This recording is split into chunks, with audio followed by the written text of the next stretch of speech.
সামনে বলে মাথা ধরে আমাদেরকে আজীবন শেখানো হয়েছে তিন দিক থেকে ঘেরা, এরপরে সাগর ডুবে মরবো। অথচ এই তিন দিক ঘেরার পরে এই সাগর যে আমার অপার সম্ভাবনা, আমার শক্তি, যেখান থেকে আমি দুনিয়াকে উন্মুক্ত করে বহুদেশে বিশ্বের সাথে মিলে যেতে পারি, যেই সাগরে আমেরিকার দরকার, যেই সাগর চায়নাকে দরকার, যেই সাগরে অ্যাক্সেস না পাওয়ার কারণে সেভেন সিস্টার্স বড় ক্রাইসিসে থাকে, আমি বরং ইন্ডিয়াকে বাধ্য করতে পারি, তুমি আমাকে হেল্প করলে তোমার অনেক টাকা আমি বাঁচাই দিব, সেভেন সিস্টার্স আমি পণ্য পরিবহন করতে দিব। এই স্ট্রেংথটি আমাকে কোনোদিন জানতে দেওয়া হয় না। জাতিসংঘের মানবাধিকার কার্যালয়ের যে আঞ্চলিক অফিস, এইটা করে আপনি এখানে জাতীয় মূল্যবোধ বিরোধী একটা অবস্থান তৈরি করবেন, এই স্পেস আপনারা কেউ দেয় না। আফ্রিকার এই যুদ্ধ বিধ্বস্ত দেশগুলো, ফিলিস্তিনের পাশে, সিরিয়ার পাশে বাংলাদেশের নামটা লেখা থাকবে কেন? বাংলাদেশ কি যুদ্ধ বিধ্বস্ত দেশ? এখানে কি গৃহযুদ্ধ হয়েছে, নাকি এখানে কোনো বহিঃশত্রু আক্রমণের যুদ্ধ হয়েছে? তারা বাঙালি জাতীয়তাবাদের নামে বাংলাদেশকে টুঙ্গিপাড়ার কলোনি বানাইছিল। আমাদেরকে এখন যেটা করতে হবে, সেই কলকাতা এবং টুঙ্গিপাড়ার কলোনিয়ালিজম ভেঙে ঢাকার বাংলাদেশ গড়ে তুলতে হবে। আর বাংলা মানে আর এখন আর কলকাতা না, বাংলা মানেই বাংলাদেশ। এই স্বাধীন পরিচয়ের জন্য আমাদের দীর্ঘ প্রস্তুতি নিতে হবে, মনস্তাত্ত্বিক লড়াই, সাংস্কৃতিক লড়াইয়ের জন্য। আনিস আলমগীর সাহেব এত বড় কথা বলেন না, ওনার সাথে আমার রুচিতে ভুলেন। আমি অনেকগুলো টকশোতে দাওয়াত দিচ্ছি, আমি ওনার সাথে কখনো যাই না, যাই না। ন্যূনতম একটা রুচি রক্ষা করতে হবে আমার। তখন আমাকে জিজ্ঞেস করতেছে, আপনি শিবিরের কোন পোস্টে? আমি রিপ্লাই কি দিয়েছিলাম জানেন? আমি শিবিরের শাহবাগ বিষয়ক সম্পাদক। আওয়ামী লীগের চরিত্রটাই হলো এরকম, এর যে একটু ভালোবাসে তার সে হত্যা করে। শহীদ প্রেসিডেন্ট জিয়াউর রহমান শেখ হাসিনাকে দেশে আসার অনুমতি দিয়েছিলেন, সুযোগ দিয়েছিলেন এবং বলছে থাক সবাই রাজনীতি করুন। আসার 1 মাসের মধ্যে জিয়াউর রহমান শহীদ হয়ে গেছে, 13 দিনের মধ্যে। এবার দেখেন এই যে আমরা এখন যারা সবাই করতেছি, সুতরাং এটা একটা বিষ। এই বিষের সাথে আমরা কিভাবে লড়াই করব? জাতীয় ঐক্যমত্য তৈরি করতে হবে। আমাদের সামনের নির্বাচনে ম্যান্ডেট কি হবে এইটা সুস্পষ্ট। সংসদের প্রথম 6 মাসের মধ্যে জুলাই সনদের সমস্ত কথাগুলো সংবিধান ইনকর্পোরেট করতে হবে। যদি পারেন নতুন সংবিধান করতে হবে, নতুন সংবিধান করতে না পারলে এইটার মধ্যে ইনকর্পোরেট করতে হবে।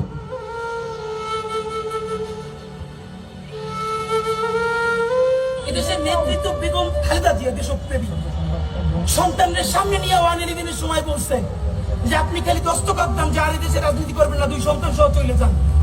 কুকুকে হারাইছে। তারেক রহমান আমার খুব মনে আছে, এখানে পিজি হসপিটালে আমরা তখন ছোট, 111-এর পর যখন তার পিজি হসপিটালে আনছে, ঘাট দাঁড় করাইতে পারে না, বেগম জিয়া দৌড়ে আসছে দেখতে, মার কোলে মাথা রাখতে পারে না। এই ভদ্র মহিলার আল্লাহ কি দেশপ্রেম দিয়ে বানাইছে দেখেন। সে দেশ ছাড়ে নাই, সে বলছে বাংলাদেশ ছাড়া আমার আর কোনো জায়গা নাই। শহীদ নিজামী মুজাহিদ সাহেবেরা মন্ত্রী হিসেবে সর্বশেষ যখন সম্ভবত 2006 বা 2007 মন্ত্রী ছিলেন, বলেন তো তার কয় বছর পর তাদেরকে ফাঁসি দেওয়া হলো? তাদের মন্ত্রণালয়ে একটা পয়সার দুর্নীতি বের করতে পারে নাই, তাদের সন্তানরা তাদের জানাজাটা পর্যন্ত করতে পারে নাই। বাংলাদেশের ইসলাম এবং মুসলমানকে বাঁচাইতে হইলে আমাদেরকে তুমুল যোগ্যতা অর্জন করতে হবে। এই চট্টগ্রামের সন্তান হাবিলদার রজম আলীর নাম কেউ বলে না, ইতিহাস থেকে নাই করে দিয়েছে। আপনারা তার নাম শুনেছেন? সিপাহী বিপ্লবে যদি 2টা নাম থাকে, এই একটা মঙ্গল পান্ডে আর একটা হাবিলদার রজম আলী, ইতিহাস পড়িও না, নতুন করে তৈরিও করি না, পাবলিকেশনও বানাই না, শুধু রাস্তা কাঁপাই দিলে হবে না ভাই। আমি তো ভীষণ ভাবে প্রত্যাশা করি, আমি ছোটবেলা থেকে এই স্বপ্নটা দেখি, অনেক জায়গায় বলেছি, একটা তুমুল মিছিল হচ্ছে অন্যায়ের বিরুদ্ধে। সেই মিছিলের সামনে আমি আছি, কোন একটা বুলেট এসে আমার বুকটা হয়তো বিদ্ধ করে দিয়েছে, এবং সেই মিছিলে আমি হাসতে হাসতে আমি শহীদ হয়ে গেছি। শুধু আমাদেরকে যদি কেউ গুলি করে মেরে ফেলে, তাকে যেন ধরে বিচার করা হয়, এবং তার যদি বিচার করতে না পারেন তাহলে নতুন কেউ জন্মাবে না। শুধু এই জন্য তার বিচার করে ফেলতে হবে।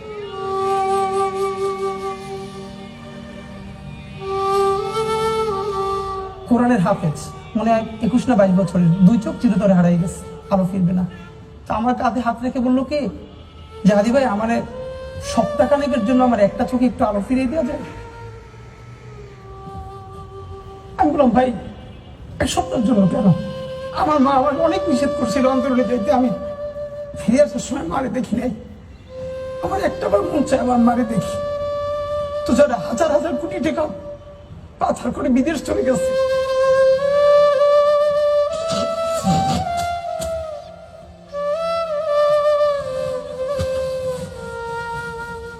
আমার বাচ্চাটা তো আমি 3 মাসে 30 মিনিট কোলে নিতে পারিনি।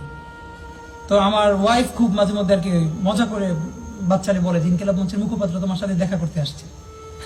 তো আমার এই প্রথম মনে হলো কি যে আমি ভাইয়ারে বলি, ভাইয়া আল্লাহ যদি আমাকে নিয়ে যায়, আমার বাচ্চাটার দিকে একটু খেয়াল রাখবে। এই কথাটা আমি বলতে পারিনি।